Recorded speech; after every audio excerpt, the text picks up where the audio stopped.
very much, and good morning to you and your listeners, of course, my brother Larry. I think that we should look at it from some perspective that takes us back into the past. I mean, if you could throw your mind back about some 20 or 30 years ago, you have the dominant players in the petroleum sector to be Mobil, Shell, and if I go back to BP, Texaco, and those players, until we got to the Shells and then the ones coming up. And those times you would find... Exactly. Those times you would then find a few Ghanaians, in fact, even non-Ghanaians, in the downstream who are operating the Gao, the man-powered, in some villages, in some communities. In fact, that was the main source of power until the entire industry became more and more liberalized, attracted more Ghanaians into the industry. And of course, in the past we saw government regulating pricing of fuel over time. Even at some point became a political or a campaign agenda where fuel were carried in gallons in parliament to display how prices were going up. And I remember very well that in part of the campaigns in the past, we even promised a drastic reduction in fuel prices. But we realized that at a point, government did not even have entire control over fuel pricing, because there are external factors, there are external prices, there are a lot of things that affect fuel pricing. So over time, there was a need to deregularize and allow the market forces to determine the price. But of course, we can't have an absolute deregularized industry. We would have some amount of regulation, because what is the use of NPA without regulations? So some regulations will come in, and that is when the mechanism of the floor pricing was introduced to ensure that nobody prices the fuel below a certain benchmark, so that at least we can protect the small players. If we don't protect the small players, over time, the big players would take charge and will have some sort of a monopoly. Will determine the price. Now, we as ordinary consumers may benefit from the price reduction and think that, oh no, we should allow the market forces to play out.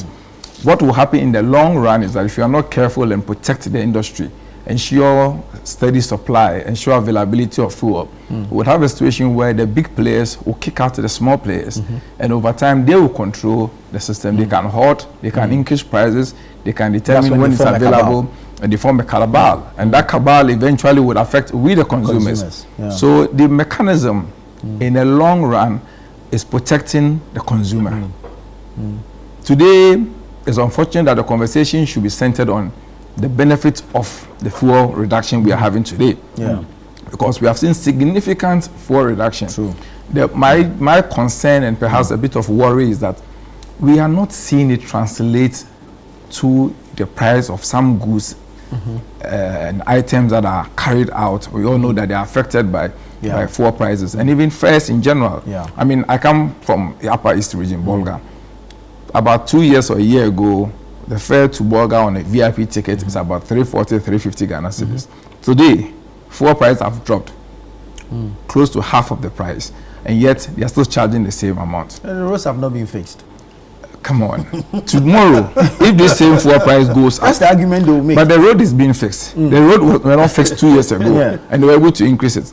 Today, if fuel prices go up, they would have justification to call for an increase in fare. You understand? So let's be fair to each other. There's a reduction in fuel price. Let it affect the pricing, so that there will be some benefit to everyone. And when there's an increase in the price and you are calling for an increase in fares, it is justifiable to say so. But if we allow a few to benefit, particularly transport owners and transport business operators to benefit from the reduction. I mean, you and I who drive our personal vehicles are benefiting from it. What about the person who can't afford a vehicle of his own? And then, of course, you look at items like Kinky and the rest, who are complaining that the size of Kinky remains the same.